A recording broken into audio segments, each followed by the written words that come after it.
기도하겠습니다. 하나님, 오늘 우리가 함께 시편의 말씀을 나눕니다. 시편 기자의 고백이 하나님의 섭리로 말미암은 하나님의 보호하심에 대한 그 확신에 찬 그의 고백이 현재를 사는 우리 모두의 고백이 될 수 있도록 인도하여 주시옵소서. 예수님의 이름으로 기도하옵나이다. 아멘. 우리는 성경을 읽다 보면은 정말 하나님의 손길이 아니고서는 이해할 수 없는 그러한 사건들, 그러한 이야기들을 우리가 만나게 됩니다. 대표적으로 룻기를 생각할 수 있고요. 또 에스더기도 또 마찬가지라고 생각을 합니다. 그렇지만 저는 오늘 어떠한 사건을 여러분들과 함께 나누기를 원하냐면 정말 하나님의 역사가 아니면은 일어날 수 없는 사건을 성경은 우리에게 기록으로 남겨놓고 있습니다. 그것은 구약시대 북이스라엘의 악한 왕이었던 아합 왕에 대한 이야기입니다. 북이스라엘의 왕이었던 이 아합은 이미 그가 가진 권력이나 재산이나 명예나 어느 것 하나 부족함이 없었음에도 불구하고 왕궁 가까이에 있었던 나봇이라는 사람의 포도원을 탐을 냅니다. 그래서 그가 왕이었기 때문에 이 나봇이라는 사람한테 그 포도원을 팔라고 어찌 보면 강요를 했다, 이렇게 볼 수가 있습니다. 그런데 나봇은 열왕기상 21장 3절에서 이렇게 말합니다. 제가 조상의 유산을 임금님께 드리는 일은 주님께서 금하시는 불경한 일입니다. 땅이 하나님께 속한 것이고 특히 약속의 땅 가나안 땅을 12지파에게 하나님이 나눠서 다 분배했기 때문에 비록 그 땅이 어느 지파에게 주어졌다 하더라도 결국은 그 땅은 하나님의 땅이니 그거를 개인이 마음대로 팔고 사고 하는 것은 하나님의 뜻을 벗어나는 것이죠. 그래서 나봇이 비록 왕이지만 아합에게 팔 수가 없다고 얘기를 한 것입니다. 자, 그 사건을 전해들은, 그 사연을 전해들은 아합의 부인인 왕비 이세벨이 아합에게 계략을 주었고요. 그래서 그 계략을 통해서 나봇이 하나님과 왕을 저주했다는 모함을 쓰여서 나봇을 죽이고 나봇의 포도원을 갈취를 합니다. 거기에 대해서 엘리야 예언자가 이 아합 왕에 대해서 하나님의 징계의 말씀을 예언을 합니다. 열왕기상 21장 17절부터 19절까지 나와 있는 말씀인데요. 하나님께서 엘리야에게 이렇게 말씀하십니다. 일어나 사마리아에 있는 이스라엘 왕 아합을 만나러 내려가거라. 그가 나봇의 포도원을 차지하려고 그곳으로 내려갔다. 너는 그에게 다음과 같이 전하여라. 나 주가 말한다. 네가 살인을 하고 또 재산을 빼앗기까지 하였느냐? 나 주가 말한다. 개들이 나봇의 피를 핥은 바로 그곳에서 그 개들이 네 피도 핥을 것이다. 하나님께서 엘리야 예언자를 통해서 아합 왕에게 이러한 징계에 하나님의 심판에 예언을 하게 됩니다. 자, 그로부터 많은 시간이 흘렀고요. 아합은 유다의 여호사밧 왕과 연합을 해서 아람이라는 나라와 전쟁을 벌이게 됩니다. 그런데 아합은 이 전쟁의 결과에 대한 예언자의 그 불길한 예언 때문에 마음에 걸려서 왕복 대신에 그냥 평범한 옷으로 변장을 하고 전쟁에 나가게 되고요. 그리고 왕복을 입은 유다의 여호사밧 왕에게 아람의 군대들이 공격을 집중하게 됩니다. 그렇지만 곧 그들은 저 사람이 아합 왕이 아니었다는 것을 깨닫게 되고요. 그래서 전쟁이 지속되는 중에 이 열왕기상 22장 34절에 보면 아주 재미난 표현이 하나 나옵니다. 그런데 군인 한 사람이 무심코 활을 당긴 것이 이스라엘 왕에게 명중하였다. 화살이 갑옷 가슴막이 이음새 사이를 뚫고 들어간 것이다. 군인 한 사람이 아합 왕을 겨냥을 해서 활을 당겼다기보다도 전쟁 중에 아람의 군인 중에 한 명이 그냥 활을 당겼는데 화살을 쐈는데 그 화살 중에 하나가 아합 왕의 갑옷을 뚫고 아합 왕 몸에 박힌 것이죠. 결국 아합 왕은 그 화살 때문에 목숨을 잃게 됩니다. 여기서 재미난 표현은 무심코라는 표현이에요. 무심코 화를 담겼는데 아합 왕이 죽게 되었다는 것입니다. 그리고 실제로 열왕기상 22장 38절에 보면 아합 왕이 죽으면서 피를 흘린 그 병거를 어느 연못에 가서 씻게 되는데, 그 연못에서 그 병거에 피를 씻을 때 주변에 있던 개들이 그 피를 핥았고 창녀들이 그곳에서 목욕을 했다라고 기록을 합니다. 그러니까 나봇의 피를 흘린 곳에서 아합 왕의 피를 개들이 핥았다는 거예요.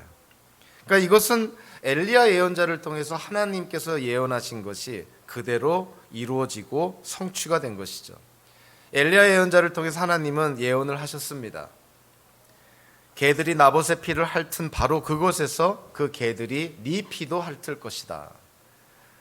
그리고 결국 열왕기상 22장에서 그 하나님의 예언은 아람 군인이 무심코 쏜 화살 한 방으로 인해서 결국은 하나님의 예언이 이루어지고 성취가 되었다는 것이죠. 성경은 사건을 우리에게 묘사하면서 그냥 우연히 일어난 것처럼 표현을 합니다. 무심코라는 표현이 그런 것이죠. 아무 생각 없이 그냥 무심코 랜덤하게 활을 당겼는데 그 활이 아합 왕에게 명중을 했고 결국 아합 왕이 치명상을 입어서 죽게 되었다는 거예요. 하나님의 예언이 이루어지고 성취되는 데 있어서 한 군인의 무심코 쏜 화살로 말미암아 이루어지고 성취가 되었다는 것이죠. 사람의 눈에는 그것이 우연처럼 보이고 성경 기자의 묘사대로 무심코 화살을 당긴 것처럼 보이지만 결과론적으로 우리는 이해를 합니다. 하나님께서 예언하신 것을, 하나님께서 경고하신 것을 하나님이 이루고 성취하는 데 있어서 그 아람 군인이 쏜 그 화살을 하나님이 사용을 하셨다는 것이죠. 우리는 이것을 하나님의 섭리라고 이해를 합니다. 그래서 웨스트민스터 소요리 문답 11번째 질문에서는 하나님의 섭리의 사역이 무엇입니까? 라고 이런 질문을 하죠. 거기에 대해서 웨스트민스터 소요리 문답은 이렇게 답을 합니다. 하나님의 섭리의 사역은 하나님이 가장 거룩하고 지혜롭고 권능 있게 자신의 모든 창조물과 그 모든 행동을 보존하시고 통치하시는 것입니다. 하나님이 지으신 모든 피조물들, 또 그 피조물들의 행동 거지까지도 하나님의 거룩하고 지혜롭고 권능으로 말미암아 하나님께서 그와 같은 것들을 통치하신다는 것이에요. 현재만을 바라보는 사람들의 시각은 과거, 현재, 미래를 한꺼번에 보시는 하나님의 계획과 뜻을 완전히 분별할 수가 없습니다. 그래서 이사야 예언자의 표현대로 하나님의 뜻과 인간의 뜻은 마치 하늘과 땅 차이라 그랬어요. 천양지차와 같다. 하나님의 뜻을 어찌 인간이 다 이해하고 분별하고 파악할 수가 있겠는가? 그건 불가능하다는 것이죠. 그와 같은 측면으로 하나님의 섭리도 우리가 이해를 합니다. 과거, 현재, 미래를 한꺼번에 보시는 하나님께서 세상의 일들을, 이 온 우주 만물을 운행해 나아가실 때 인간이 파악할 수 있는, 인간이 이해할 수 있는 한계가 있는 것이죠. 그래서 우리는 성경을 통해서 항상 깨달아야 됩니다. 인간은 참 유한한 존재구나. 그리고 부족한 존재구나. 그리고 불완전한 존재구나. 그래서 하나님의 역사를 다 이해할 수도 깨달을 수도 파악할 수도 없다는 것을 인정을 해야 되는 것이죠. 이 당시 아합 왕과 유다의 여호사밧 왕이 연합해서 아람 군대와 전쟁을 벌일 때 아람 군인 가운데 한 명이 무심코 쏜 화살이 결국은 하나님의 그런 예언과 심판의 경고를 이루고 성취할 줄을 누가 알았겠어요? 아무도 몰랐을 것입니다. 당연히 몰랐죠. 현대를 사는 우리나 하나님의 말씀을 인간 저자의 손길을 빌어서 기록한 성경을 통해서 깨닫게 되는 것입니다. 아, 그때 그 사건이 결코 무심코 우연히 일어난 일이 아니라 하나님의 섭리 가운데, 분명히 하나님의 뜻 가운데 일어났던 일이구나. 그리고 그 일은 결코 무의미한 일이 아니라 하나님의 뜻을 이루고 성취한 사건이었구나. 우리 이런 성경에 나타난 이런 사건들을 통해서, 그래서 우리는 살아가면서 우리에게 일어난 일들도 우리는 직간접적으로 이해를 할 수가 있고, 또 경우에 따라서는 도움도 받게 됩니다. 어떤 때는 이해할 수 없는 일들이, 정말 생각하고 싶지 않은 일들이 우리에게 일어날 수도 있고, 우리가 처하고 싶지 않은 상황 속에 우리가 놓이게 됩니다. 그럴 때 우리는 다른 사람들과 마찬가지로 낙심도 하고 실망도 하고 좌절도 하고 또 하나님께 불평, 불만, 원망도 할 수도 있을 것입니다. 그렇지만 우리가 성경에 나타난 이러한 사건들을 통해서 우리는 위로를 받고 격려를 받고 확신을 갖게 됩니다. 지금 깨닫지는 못하지만, 지금 완전히 이해는 안 되지만 분명히 하나님의 뜻 가운데서 우리의 인생 속에 이와 같은 일들이 일어났고, 또 이와 같은 일들은 결국은 긍정적이든 부정적이든 하나님이 합력하여 하나님의 선하신 뜻을 이루고 성취할 거라는 것을, 우리는 이런 성경에 기록된 사건들을 통해서 우리가 위로도 받고 격려도 받고 확신도 갖게 되는 것이죠. 오늘 본문 시편 121편을 읽다 보면 이 당시에 예루살렘은 산 위에 세워진 도시였습니다. 그래서 예루살렘에 있는 하나님의 성전에 예배를 드리러 순례자들이 인근 각처에서 모아올 때 그들은 일종의 오르막길을 올라가는 것이죠. 그래서 그들은 먼 여행길을 떠나, 순례길을 떠나 예루살렘 성전을 향해 가고 있습니다.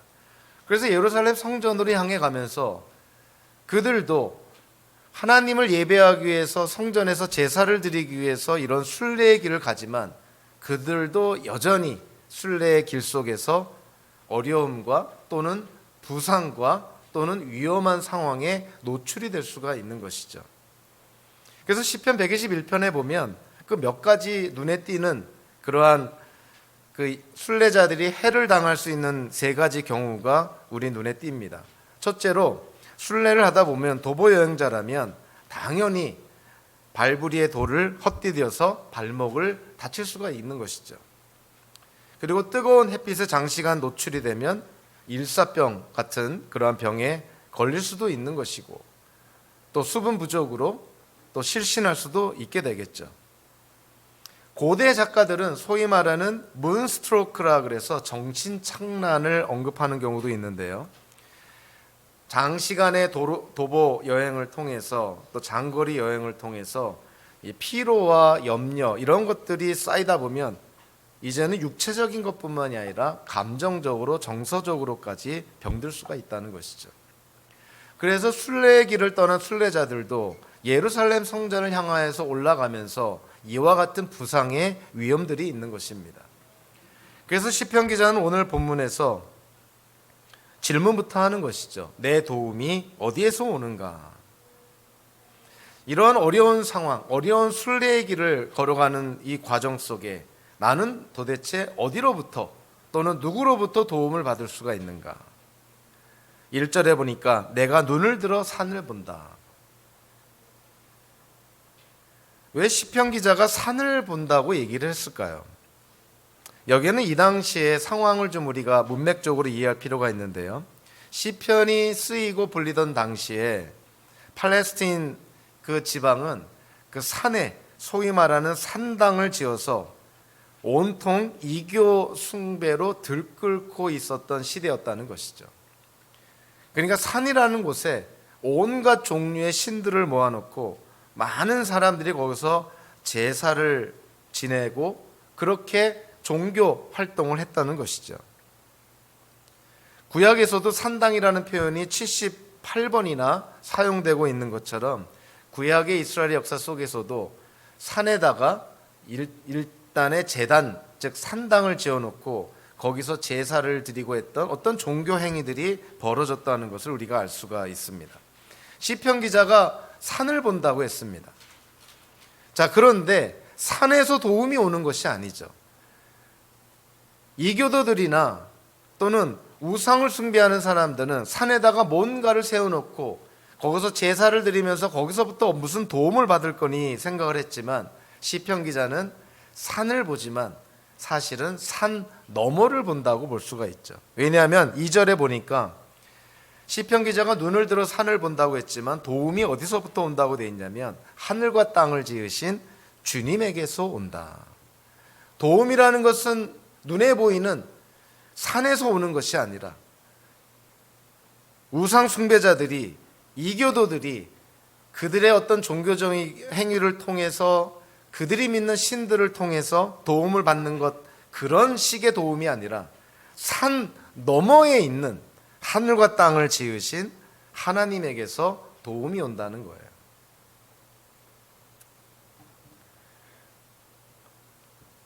시편 기자의 표현을 우리가 문자적으로 바라보면 먼 산을 바라보며 구한 도움은 결국 실망으로 끝날 것입니다. 산이라는 것은 그냥 피조물에 불과한 것이지 그 산에 무슨 영적인 실체가 있고 어떤 영적인 힘이 있어서 산을 경배하고 산에다가 구하면은 무슨 도움이 오거나 그런 것이 아니라는 것이죠. 그래서 예레미야 예언자도요, 예레미야서 3장 23절에서 이렇게 말합니다. 그 당시 예루살렘에 있는 남유다 이스라엘 백성들이 얼마나 우상 숭배와 이교 제사에 하나님을 분노케 했는지 예레미야 예언자가 이렇게 말합니다. 언덕에서 드리는 이교 제사가 쓸데없고 산 위에서 드리는 축제 제사가 우리를 구원하지 못합니다. 이스라엘의 구원은 진실로 주 우리 하나님께만 있습니다. 산에서 이교 제사를 드리고 산 위에서 무슨 온갖 종류의 축제 제사를 드리더라도 우리를 구원해 주지 못하고 우리를 지켜주지 못한다는 거예요. 그래서 예레미야 예언자는 이스라엘의 구원은 하나님께만 있습니다. 오늘 시편 기자가 얘기한 것처럼 내 도움은 하늘과 땅을 지으신 주님에게서 온다는 거예요. 저와 여러분들도 살다 보면 어려운 일을 처할 수가 있고 낭패를 당할 수도 있고 정말 원치 않은 처지에 놓일 수도 있는데, 그럴 때 우리는 과연 어떻게 해야 될까? 세상 방법 다 쓰고 나서 마지막에 가서야 할 수 없이 하나님께 도움을 청하는 그런 순서가 아니라 시편 기자의 고백이 저와 여러분들의 고백이 되기를 원합니다. 우리가 살면서 필요한 도움, 천지를 지으신, 하늘과 땅을 지으신 하나님께로부터 온다.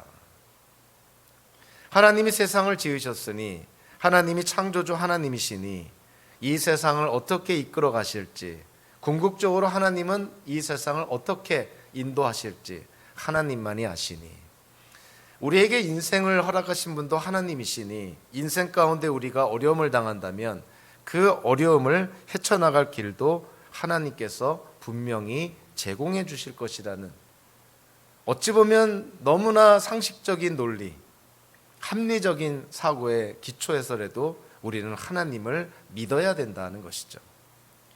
창조주 하나님, 피조물인 인간, 그 관계 속에서 우리가 이 땅을 살아가며 겪게 되는 모든 어려움 속에 우리는 과연 어디에다가 도움을 구할 것인가?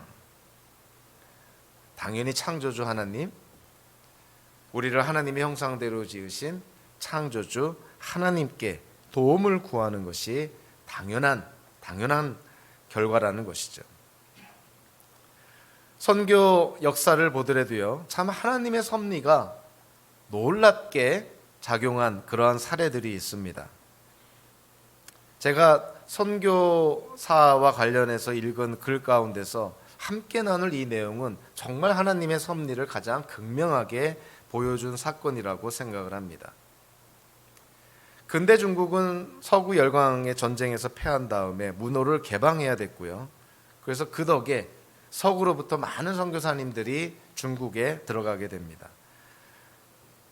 이 서방의 선교사님들이 중국에 들어갈 때 그들이 붙잡았던 하나님의 말씀은 요한계시록 3장 7절과 8절이었다고 합니다.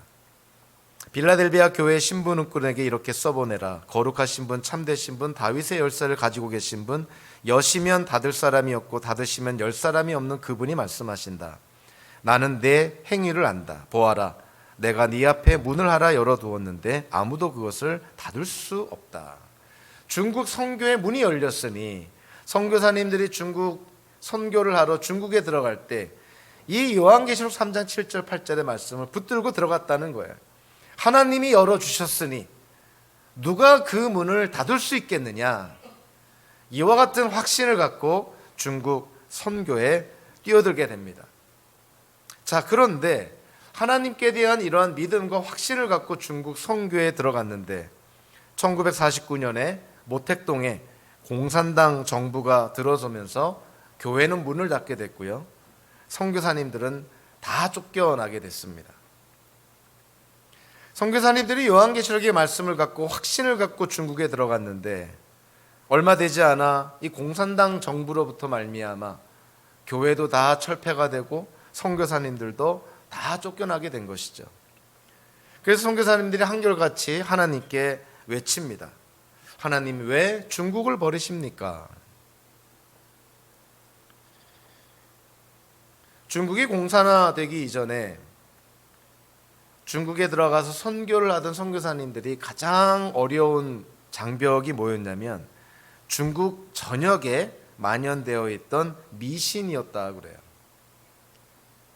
그러니까 중국 전역에 만연되어 있던 그 미신 때문에 복음이 잘 들어가지 않은 것이고 많은 사람들이 복음을 거절했던 것이죠. 그런데 공산당 정부가 들어서서 비록 교회가 문을 닫고 선교사님들은 추방을 당했지만 이 공산당 독재 정권에 의해서 중국 전역의 미신이 다 타파되었다는 것이죠. 미신의 복음을 전하는 데 걸림돌이 되었던 이 미신이 다 제거가 됐습니다.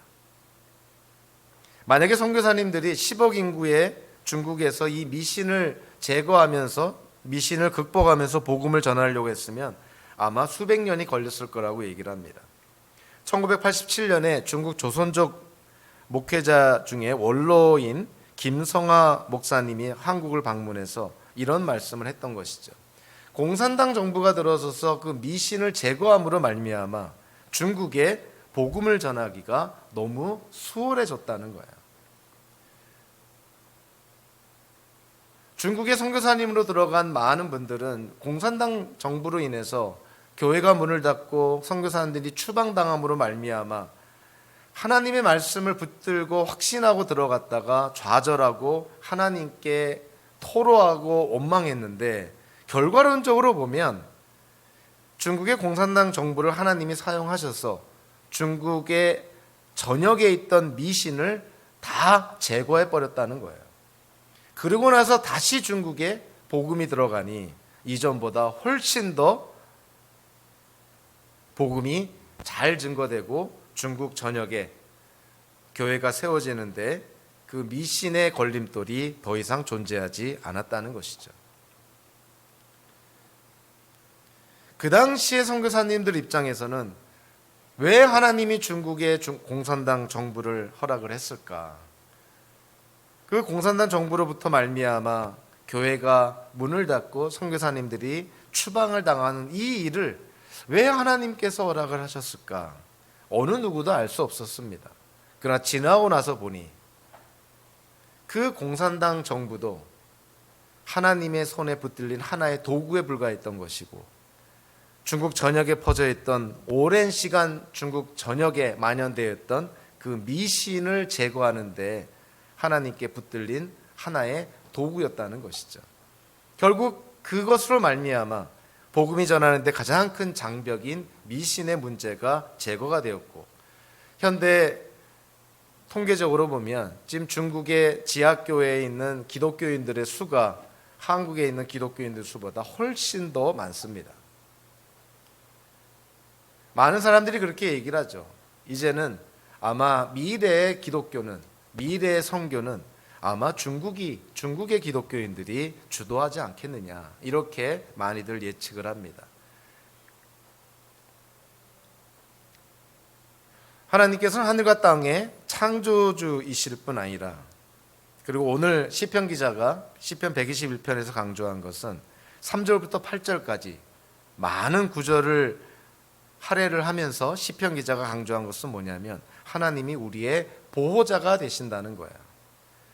예루살렘 성전, 산 위에 세워진 도시, 그 도시 안에 있는 하나님의 성전을 향하여서 순례자들이 장시간, 장거리 도보 여행을 할 때 그들을 지키시는 분이 하나님이시라는 거예요. 3절과 4절에서 2번, 5절에서 1번, 7절, 8절에서 3번, 도합 6번이나 같은 히브리어 단어가 사용이 됩니다. 똑같은 히브리어 단어가 사용이 되면서 시편 기자가 강조한 사실이 하나 있어요. 이 샤마르라는 히브리어를 사용하는데, 이 샤마르라는 히브리어 동사는 지킨다라는 동사예요. 그러니까 무려 6번이나 이 똑같은 동사를 이 짧은 시편 안에 사용을 하면서 하나님이 우리를 지키시고 보호하신다는 것을 강조를 합니다. 3절 4절에서 먼저 하나님은 주무시지 않고 지키시는 파수꾼의 모습으로 나타납니다. 3절 4절이 이렇게 말씀하고 있죠. 주님께서는 네가 헛발을 디디지 않게 지켜주신다. 너를 지키시니라 졸지도 않으신다. 이스라엘을 지키시는 분은 졸지도 않으시고 주무시지도 않으신다. 우리로 하여금 이해하기 쉽게 이렇게 묘사를 했지만, 하나님이 피곤하시겠어요? 하나님이 주무시기라도 하시겠습니까? 하나님이 졸기라도 하시겠습니까? 하나님은 그러한 분은 아니신 것이죠. 그렇지만 시편 기자가 하나님께서 우리를 항상 언제나 지켜주시고 보호하신다는 것을 강조하기 위해서 이러한 우리로 하여금 이해하기 쉬운 묘사를 한 것입니다. 한 번은 어떤 사람이 알렉산더 대왕에게 이런 질문을 했다고 그러죠. 알렉산더 대왕을 해치려는 사람들이 도처에 깔려 있는데 어떻게 그렇게 편하게 잠을 잘 수가 있습니까? 알렉산더 대왕이 이렇게 대답했다고 합니다. 파르메니오. 이 파르메니오가 누구냐면 알렉산더 대왕의 충실한 호위병이었다 그러죠. 일종의 바디가드였다는 것이죠. 파르메니오가 지키고 있기 때문입니다. 파르메니오라는 사람이 알렉산더 대왕의 침실을 지키고 있으니 수많은 암살자들이 도처에 득실거려도 알렉산더 대왕은 편하게 잠을 잤다는 거예요. 그 파르메니오, 그 사람 때문에. 하물며 시편 기자는 이렇게 말합니다. 졸지도 않으시고 주무시지도 않으시는 하나님이 우리를 지키고 있으니 우리가 얼마나 편안한 잠을 자야 마땅하지 않느냐, 얼마나 우리가 확신을 갖고 이 땅을 살아가는 것이 마땅하지 않느냐, 이렇게 말씀하고 있는 것이죠.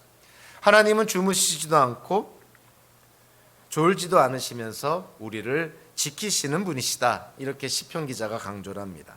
또 5절 6절에서는요 우리의 오른쪽에 그늘이 되어주신다라고 말씀을 하면서 낮의 햇빛도 밤의 달빛도 너를 해치지 못할 것이다. 낮의 햇빛과 밤의 달빛이 무슨 그 유해한 광선을 우리에게 쓰여서 쏘아가지고 우리가 어떤 해를 당한다, 이런 측면이 아니라 이거는 상징적으로 이해를 해야 되겠죠. 낮의 햇빛은 마치 눈에 보이는 것들이라 우리가 이해를 하고요, 이 밤이 상징하는 것은 보이지 않는 것들. 그러니까 시편 기자가 이렇게 얘기하는 것이죠. 보이는 것들로뿐만이 아니라 보이지 않는 것들로부터도 하나님이 우리를 지켜주실 것이다. 보이는 것들뿐만이 아니라 보이지 않는 것들이 여러분들을 해치지 못하도록 하나님이 지켜주실 것이라는 거예요. 7절 8절에서도 시편 기자는 여러 번에 걸쳐서 하나님이 우리를 지켜주신다고 말씀합니다. 모든 재난에서 우리를 지켜주시고 우리의 생명을 지켜주시고 나갈 때나 들어올 때나 우리의 출입을 지켜주시고 그리고 우리를 영원토록 지켜주신다. 하나님은 우리를 지키시는 분, 하나님은 우리를 보호해 주시는 분, 하나님의 능하신 팔로 우리를 지키시고 보호하시는 분이라는 거예요. 우리가 성경을 자주 그리고 매일 반복적으로 계속해서 꾸준하게 성경을 읽고 성경에서 계시된 하나님을 계속 우리가 알아가야 되는 이유가 뭐냐면, 우리가 시편 121편을 오늘 함께 나눔으로 말미암아 하나님은 우리를 지키시고 보호하시는 분이시구나, 24시간 1년 12달 365일 하루도 쉬지 않고 하나님은 우리를 지키시고 보호하시는 분이시구나, 이거를 오늘 말씀을 통해서 우리가 깨달았다 하더라도 우리는 살아가다 보면 또 어려운 일을 당하면, 힘든 일을 당하면 오늘 깨달은 말씀이 온데간데 없어져 버리고 눈에 보이는 문제의 함몰이 되어서 우리는 또한 불평하고 낙심하고 좌절할 수 있는 것이죠. 그래서 우리는 매일의 삶 속에서 꾸준히 성경에서 계시된 하나님을 알아가도록 노력을 해야 됩니다. 그래서 성경도 꾸준히 통독을 하셔야 되고, 또 성경의 말씀을 또 묵상하는 큐티 시간도 가져야 되고, 또 성경을 이해하는 데 도움이 되는 그런 유익한 책들도 우리가 많이 읽어야 되는 것이죠. 그래서 하나님을 더 많이 알아가야 되는 것이에요. 하나님이 이러한 분이시니, 시편 기자가 시편 121편을 쓴 그 대상뿐만이 아니라 21세기 미국에서 사는 우리들도 마찬가지로 하나님께서 우리를 지키시고 보호하신다는 사실에 확신을 갖고 안정감을 갖고 이 땅을 살아가야 되는 것이죠. 사도 바울은 로마서 8장에서, 또 유다는 유다서 24장 25절에서 분명하게 말합니다. 하나님은 우리와 함께 하시고 하나님께서 우리에게 베풀어 주신 사랑은 결코 다함이 없다. 그래서 로마서에서 이렇게 사도 바울이 고백을 합니다. 누가 우리를 그리스도의 사랑에서 끊을 수 있겠습니까? 환난입니까? 공고입니까? 박해입니까? 굶주림입니까? 헐벗음입니까? 위협입니까? 또는 칼입니까? 그러나 우리는 이 모든 일에서 우리를 사랑하여 주신 그분을 힘입어서 이기고도 남습니다. 나는 확신합니다. 죽음도 삶도 천사들도 권세자들도 현재 일도 장래 일도 능력도 높음도 깊음도 그 밖에 어떤 피조물도 우리를 우리 주 예수 그리스도 안에 있는 하나님의 사랑에서 끊을 수 없습니다. 참, 이 사도 바울의 이 어찌 보면 당찬, 확신에 찬 이 고백, 저와 여러분들도 함께 해야 될 고백입니다. 하나님 안에서 우리에게 주어진 예수 그리스도, 또는 예수 그리스도 안에 있는 하나님의 사랑에서 누가 끊을 수가 있겠느냐. 눈에 보이는 것, 눈에 보이지 않는 것, 과거, 현재, 미래, 그 어떤 것, 땅에 있는 것, 하늘에 있는 것, 그 어떤 것도 예수 그리스도 안에 있는 하나님의 사랑에서 우리를 끊을 수 없다. 하나님과의 관계가 어떻게 회복이 됐습니까? 하나님에게로부터 시작이 된 것이죠. 우리가 노력해서, 노력의 어떠한 결과물로, 성과로 우리가 얻은 것이 아니라 하나님이 시작하셔서 하나님이 우리에게 주신 것, 그것이 하나님과의 관계가 회복이 된 것입니다. 하나님이 허락하시고 하나님이 시작하셔서 하나님과의 관계가 회복이 되셨으니 그 하나님이 우리를 포기하실 리가 없는 것이죠. 우리는 시편 121편을 통해서 우리가 어떠한 상황, 또 어떠한 과정, 어떠한 처지에 있든지 간에 하나님이 우리를 지키시고 보호하시는 분이시구나. 그럼에도 불구하고 우리는 성경을 읽다가 성경의 많은 인물들이, 우리 믿음의 조상들이, 그리고 현대를 사는 저와 여러분들이 하나님의 베푸시는 은혜를 우리가 사모하고, 또 하나님이 허락하신 믿음을 갖고 하나님을 신뢰하고 하나님의 보호하심과 하나님의 인도하심을 확신하고 우리가 믿음의 발자국을 내딛었지만, 그 믿음의 발자국에는 항상 장밋빛 인생만 있는 것이 아니라, 꽃길만 가는 인생이 아니라 믿음으로 발걸음을 내딛었는데 오히려 어려움을 당할 수가 있어요. 성경의 수많은 내용이 그렇습니다. 하나님의 부르심을 따라서 아브라함이 우르를 떠나서 가나안 땅에 도착했을 때 아브라함을 맞이하고 있던 것은 파라다이스가 아니었어요. 극심한 가뭄에 의한 고난이었습니다. 모세가 하나님의 부르심을 받아서 이스라엘 민족을 출애굽하려고 했을 때 모세가 받은 것이 뭐였냐면 이스라엘 민족들로부터의 그런 오해와 반감, 오히려 박해였죠. 바로 왕의 박해, 이스라엘 민족 자기 동족들로부터의 어떤 반감. 예언자들이 하나님의 부르심을 받아서 하나님의 말씀을 증거하고 전할 때 수많은 예언자들이 박해를 당하고 순교를 당하게 됩니다. 예수님의 12제자를 포함해서 초대교회 사도들, 그들도 마찬가지였던 것이죠.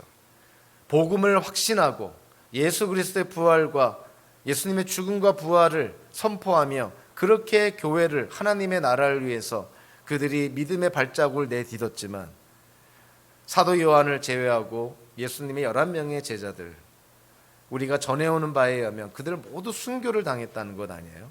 세상의 관점으로 보면은 참 불행하게 인생을 마쳤다라고 볼 수가 있는 것이죠. 그러나 하나님 안에서 우리가 바라보면 그들은 하나님이 허락하신 믿음을 갖고 하나님께 순종할 때 그 순종의 결과로 그들은 순교까지 감당하며 하나님께 나아갔다는 거예요. 하나님께 믿음으로 나아갔지만 이와 같은 어려운 일을 당하는 그러한 성경의 그런 기록들, 사건들을 바라보면서 저와 여러분들이 살아가면서 하나님 뜻대로 살려고 했을 때 당하는 이런저런 모양의 어려움들, 이거는 특별한 일이 아니라는 거예요. 우리만 겪는 그러한 특별한 일이 아니라 과거에도 지금도 예수님이 이 땅에 다시 오실 때까지 이 땅에 존재하는 모든 기독교인들이 공통적으로 겪는 것이죠. 사도 바울도 예외가 아니었다는 것을, 사도 바울도 수많은 환난과 어려움을 겪었다는 것을 특별히 고린도후서 11장에서 정말 자세하게 묘사를 합니다. 매도 맞고 죽을 뻔했고 채찍도 맞고 돌로도 맞고 배가 파선을 당해서 망망한 바다를 떠나들기도 했고 강도의 위험, 동족의 위험, 정말 이루 말할 수 없는 어려움을 사도 바울이 당하는 것이죠. 왜 그런 어려움을 당했나요? 하나님의 부르심에 순종하는 과정 속에서 당한 거예요. 저와 여러분들도 하나님의 부르심에 합당하게 이 땅을 살아가려다 보면 이러한 어려운 일들을 우리도 어쩔 수 없이 당하게 됩니다. 우리는 그냥 예수 그리스도를 믿는 그런 믿음으로 이 땅을 살아간다고 했을 때 낭만적으로, 이상적으로 생각하면 안 되는 것이죠. 현실적으로, 실질적으로 우리는 이 하나님의 저주받은 이 타락한 부패된 이 세상을 살아나아갈 때 우리도 어쩔 수 없이 부딪히는 과정 속에 우리도 어쩔 수 없는 어려움을 겪게 되면서 이 땅을 살아가게 되는 것이죠. 예수 그리스도를 믿는 기독교인의 삶이라는 것은 세상으로부터 도피하는 그런 은밀한 도피 같은 삶이 아닙니다. 오히려 어렵고 타락하고 부패된 삶 안으로 들어가서, 이 세상 안으로 들어가서 부딪히면서 살아가는 삶이에요. 그래서 복음을 믿는 것 너무나 중요한 것이죠. 복음을 전하는 것 당연한 우리의 사명입니다. 그러나 그 중간에 꼭 있어야 되는 것이 뭐냐면 복음을 살아내는 것이에요. 복음을 믿고 복음을 살아내면서 복음을 전하는 것이, 그것이 성도의 삶이라는 것이에요. 그래서 저는 구약의 인물들 가운데서 에스라를 좋아합니다. 특별히 에스라기 7장 10절에서 에스라의 인생을 그 7장 10절 한 구절에서 이렇게 묘사를 해요. 에스라는 율법을 연구했고 그리고 율법을 지켜 행했고 그리고 율법을 가르쳤다, 이렇게 묘사를 합니다. 그것이 우리가 따라야 될 성도의 모습이 아닌가. 복음의 내용을 알고 복음을 믿는 것 당연히 중요한 것이죠. 그러나 거기에 그치는 것이 아니라 그 복음을 우리의 삶 속에서 살아내야 되는 것이죠. 그 복음을 살아낼 때 예수님의 위대한 지상 명령 우리가 이루고 성취할 수 있습니다. 복음을 살아내지 않으면서 어떻게 복음을 전할 수가 있을까? 이거는 참 말이 안 되는 모순인 것이죠. 시편 21편을 통해서 우리는 다시 한번 하나님이 우리를 지키시고 보호하시는 분이시구나. 우리가 어디에 있던 어떤 처지에 있던 영이신 하나님께서, 편지하신 하나님께서, 어디에나 계신 하나님께서 우리와 임마누엘 하여 주시고 그 엘샤다이의 하나님, 전지전능하신 그 하나님께서 우리를 지켜주시고 보호하시는 거구나. 시편 기자의 고백은 저와 여러분들의 당연한 고백이 되어야 됩니다. 우리는 이미 예수 그리스도로 말미암아 이 땅에 임할 하나님 나라 안에서, 오는 세상에서 우리는 이미 구원과 영생을 약속받고, 영적인 시각으로 바라보면, 사도 바울의 표현대로 한다면 예수 그리스도를 믿는 성도들은 이미 부활하여서 하늘의 성전에서 하나님을 예배하는 자들로 묘사가 됩니다. 예언자 요한도 요한계시록에서 마찬가지로 묘사하고 있는 것이죠. 우리가 지금 여기서 지상에서 물리적으로 하나님을 예배하고 있지만, 요한계시록에 의하면 하늘에 있는 하늘의 교회에서 구원받은 모든 성도들이 모여서 하나님 아버지와 어린 양 예수 그리스도를 예배하고 있다, 그렇게 묘사를 합니다. 동시에 일어나고 있는 거예요. 지상에서만 예배드리는 것이 아니라 천상에서도 하나님을 예배하고 있다는 거예요. 그 천상에서 예배하는 상징적인 구원받은 모든 사람의 숫자 14만 4천 명 안에 예수 그리스도를 믿는 자들, 어린 양의 생명책 안에 이름이 적혀 있는 자들, 구원받은 자들, 하나님께서 택하신 자들, 그들이 지금 하늘 성전에서 하나님을 예배하고 있다는 거예요. 그래서 저와 여러분들은 눈에 보이는 이 세상을 살아가면서, 그러나 한편으로는 눈에 보이지 않는 세상, 천상에서 하나님을 예배하는 그 공동체를 생각하면서 우리는 담대하게 살아가야 된다는 것이죠. 마가렛 휘시백이라는 사람이 쓴 시가 있는데요, 너무나 유명한 시입니다. 저와 여러분들도 아마 여러 번 들었을 그런 시입니다. 다름 아닌 발자국이라는 시죠. 이 시는 읽을 때마다 은혜가 되고, 특별히 오늘 말씀과 너무나 일맥상통하는 그러한 내용을 우리에게 전해줍니다. 마가렛 휘시백이라는 사람이 쓴 이 발자국이라는 시는 다음과 같습니다. 어느 날 밤 나는 한 꿈을 꾸었다. 나의 주님과 함께 바닷가를 거닐고 있었다. 어두운 하늘 저편으로 나의 생애의 순간들이 흘러 지나가고 있었다. 한 장면이 지날 때마다 나는 발자국 두 쌍이 모래 위에 찍혀 있음을 보았다. 내 것과 주님의 것, 이렇게 두 쌍이었다. 그런데 마지막 장면이 지나갈 때 내가 보니 모래 위에는 한 쌍의 발자국밖에 찍혀 있지 않았다. 순간 나는 그때가 내 인생에서 가장 힘들고 슬펐던 때였음을 기억했다. 나는 이것이 늘 마음에 걸려서 주님께 내 딜레마에 대해 물어보았다. 주님, 제가 처음 주님을 따르기로 했을 때 당신은 제 평생 동안 함께 해주시겠다고 하지 않았습니까? 그런데 제가 보니 제 인생이 가장 고통스러웠던 때에는 발자국이 한 쌍밖에 없군요. 저는 이유를 알 수가 없습니다. 제가 당신을 가장 필요로 할 때 당신은 제게서 떠나 있었군요. 그때 주님은 내게 이렇게 속삭여 주셨다. 나의 사랑하는 아이야, 나는 너를 사랑하고 내가 그 어떤 고통과 시험을 당할 때에도 절대 너를 떠나지 않는단다. 내가 한 쌍의 발자국밖에 보이지 않았다고 하는 그때는 내가 너를 등에 업고 걸어갔던 때란다. 이 발자국이라는 시는 정말 보면 볼수록 은혜가 넘칩니다. 시편 121편의 말씀, 하나님이 우리를 지켜주시고 보호해 주시고 항상 우리와 함께 하신다는 그 사실을 너무나 잘 묘사한 그러한 시라고 생각을 합니다. 요한복음 16장 33절에서 예수님께서 이렇게 말합니다. 내가 이것을 너희에게 말한 것은 너희가 내 안에서 평화를 얻게 하려는 것이다. 너희는 세상에서 환난을 당할 것이다. 그러나 용기를 내어라. 내가 세상을 이겼다.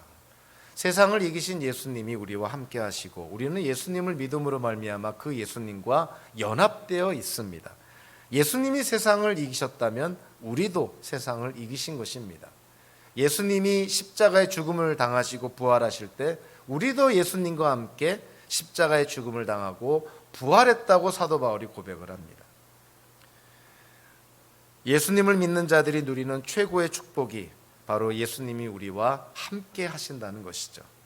이 세상뿐만이 아니라 죽어서뿐만이 아니라 오는 세상에서도 예수님은 저와 여러분들과 함께 하시니 그 예수 그리스도 안에서 우리에게 주어지는 하나님의 보호하심을 우리가 온전히 믿고 우리에게 주어진 인생 하나님 안에서 담대하게 자유함을 갖고 주의 영광을 위해 살아가는 저와 여러분들 되시기를 주님의 이름으로 축원합니다. 기도하겠습니다.